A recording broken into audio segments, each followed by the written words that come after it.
தூத்துக்குடி மாவட்டம் ஒட்டப்பிடாரம் அருகே தரைப்பாலத்தை சூழ்ந்த வெள்ளம் வடிந்ததால் போக்குவரத்து மீண்டும் தொடங்கியுள்ளது. இதுகுறித்த விவரங்களை செய்தியாளர் முனியசாமி வழங்க கேட்கலாம். முனியசாமி, வணக்கம். விவரங்களை பதிவு பண்ணலாம்.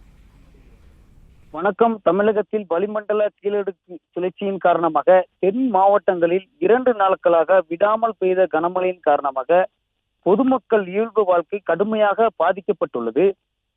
இருந்தபோதிலும் தூத்துக்குடி மாவட்டம் ஒட்டப்பிடாரம் பகுதியில் தொடர்ச்சியாக பெய்த கனமழையின் காரணமாக பசுவந்தனை, ஒட்டப்பிடாரம், கோவில்பட்டி, தூத்துக்குடி, எப்போத வென்றான் ஆகிய பகுதிகளுக்கு செல்லும் சாலையில் காற்றாற்று வெள்ளத்தினால் போக்குவரத்து அந்த பகுதியில் தடை செய்யப்பட்டது. வாகனங்கள் எதுவும் செல்ல முடியாமல் என்றாலும் பொதுமக்களின் இயல்பு வாழ்க்கை கடுமையாக பாதிக்கப்பட்டுள்ளது. இந்த நிலையில் நேற்று முழுவதும் பசுவந்தனை ஊராட்சி மன்ற தலைவர் லட்சுமி சிதம்பரம் மேற்கொண்ட முயற்சியினால் காரணமாக ஜேசிபி இயந்திரங்கள் மூலம் தண்ணீர் அகற்றப்படுவதற்கான முயற்சியில் ஈடுபட்டுள்ளனர்.